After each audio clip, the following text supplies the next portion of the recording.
नटसम्राट, काकस्पर्श आणि मी शिवाजीराजे भोसले बोलतोय. जर का हे 3 सिनेमे तुमच्या लक्षात असतील तर महेश मांजरेकर कोण हे तुम्हाला वेगळं सांगायची गरज नाही. ऑफकोर्स आपल्या सगळ्यांना ठाऊक आहेत की मराठी सिनेमासृष्टीतले I think one of the finest actors आहेत महेश मांजरेकर सर.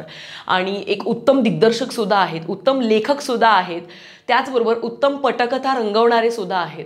आणि आत्ता त्यांचा पुढचा सिनेमा येतोय ज्याचं नाव आहे जुनं फर्निचर. 26 एप्रिलला हा सिनेमा येतोय आपल्या जवळच्या सिनेमागृहामध्ये. आज चर्चा करूया याच्या ट्रेलरबद्दल. कास्टिंगबद्दल जर का बोलायचं झालं तर या सिनेमामध्ये आपल्याला महेश मांजरेकर, मेधा मांजरेकर हे आई आणि बाबांच्या भूमिकेत आपल्याला दिसणार आहेत आणि त्यांचा मुलगा आणि सून यांच्या भूमिकेत आपल्याला दिसणार आहेत भूषण प्रधान आणि अनुषा दांडेकर. आता ओव्हरऑल आत्तापर्यंतचा जो माझा अनुभव आहे तो असा की जेव्हा जेव्हा महेश मांजरेकर आणि मेधा मांजरेकर यांनी आई आणि बाबांच्या भूमिका साकारल्यात तो अभिनय त्यांनी इतका उत्तम दर्जाचा केला की आपण सगळेजण ते आय थिंक खूप सुंदररित्या जाणतो.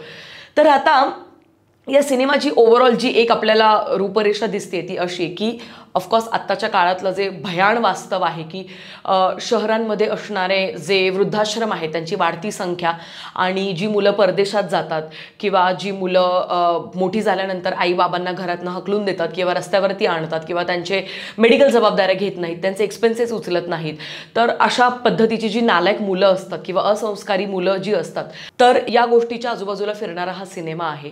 आता आपण थोडंसं ना 20 वर्षांपूर्वी कडे जाऊया. म्हणजे 20 वर्षांपूर्वी आपल्याला आठवत असेल तर अशा प्रकारचे सिनेमे बनायचे जिथे सुनांचे हाल व्हायचे. म्हणजे सासवा ज्या होत्या टिपिकल आणि सासू सासरे हे दोघेही मिळून सुनेचा छळ करणार, त्याच्यानंतर हुंड्याची मागणी करणार, डावरी, या सगळ्या गोष्टी आपल्याला सिनेमांमधनं दाखवल्या जायच्या. कारण का ते भयान वास्तव होतं 20 वर्षांपूर्वीपर्यंतचं.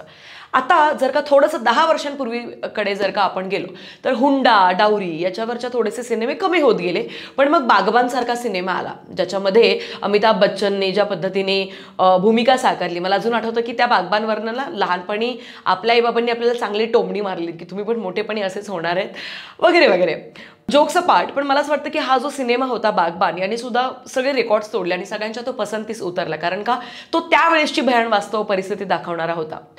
आता 2024 मध्ये आपण एकमेकांशी बोलतोय आणि आत्ताच्या काळामध्ये मला असं वाटतं ज्या पद्धतीने सगळे वृद्धाश्रम वाढत आहेत दिवसेंदिवस आणि मुलाचं लग्न झाल्यानंतर सून ज्या वेळेला घरात येते त्यावेळेला ते इमिजिएटली त्यांना प्रॉपर्टीचा ताबा हवा असतो किंवा बऱ्याच घरोघर मातीच्याच चुली आहेत, हे सगळं मला असं वाटतं आपण कुठे ना कुठेतरी पाहतो. म्हणजे साधा फेसबुक जरी चालत असतो तर त्यावेळेला खूप असे व्हिडिओज कधीतरी माझ्या नजरेत सुद्धा पडतात जे बघून खूप वाईट वाटतं की ज्या सुना असतात त्या सासूला मारतात किंवा शिवागीळ करतात किंवा सासऱ्यांना मारतात किंवा मुलगा सुद्धा संभाव त्या गोष्टींमध्ये त्या कृत्यामध्ये सामील असतो आणि असे बरेच सगळे प्रसंग असतात. ऑफकोर्स मी म्हणत नाही की सगळेच असे प्रसंग आहेत, पण 100 1 ते 2 घरं नक्कीच अशी आहेत जिथे या सगळ्या गोष्टी आजूबाजूला होताना आपण पाहतोय.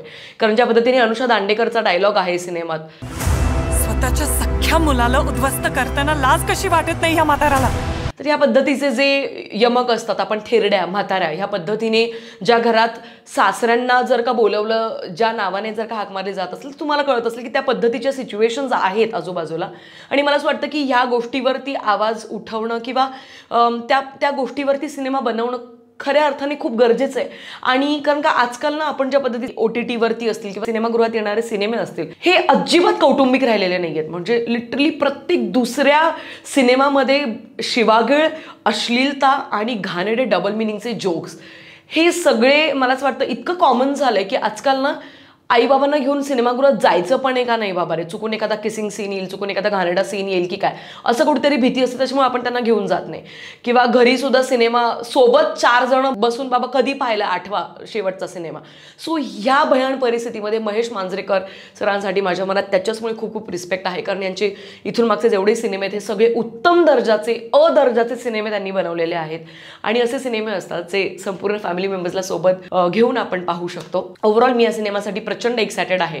कारण हा सिनेमा आत्ताची भयान परिस्थिती दर्शवणारा कदाचित ठरेल. नाव एक गोष्टीची फक्त कंप्लेंट माझी आहे ती अशी की मराठी ट्रेलर्सची कटिंग करत असताना का एडिटर्स अशा चुका करतात की सगळ्या ट्रेलरमध्ये सगळी स्टोरी समजून जाते. ॲक्च्युअल सिनेमागृहात जाऊन बघण्यासाठी काहीच असं वेगळं सरप्रायझिंगवालं काहीच राहत नाही. त्याच्यामुळे प्लीज सगळ्या एडिटर्सला विनंती आहे की सगळी स्टोरी तुम्ही ट्रेलरमध्ये नका मांडत जाऊ. थोडंफार त्या हुशारीने ट्रेलर कट करत जा जेणेकरून थोडेफार सरप्राईज एलिमेंट्स असतील आणि नक्कीच थिएटर्समध्ये येणाऱ्यांची संख्या वाढेल. बाकी हा व्हिडिओ तुम्हाला कसा वाटला ते मला कळवायला प्लीज विसरू नका. आणि तुम्ही ह्या सिनेमाचा ट्रेलर पाहिलं आहे का आणि तुम्हाला कसं वाटलं तेही मला कळवा. बाकी भेटूया पुढच्या व्हिडिओमध्ये. तोपर्यंत पीस आउट. काय करू सुहास, मी असाच आहे. असेच आवडतं मला.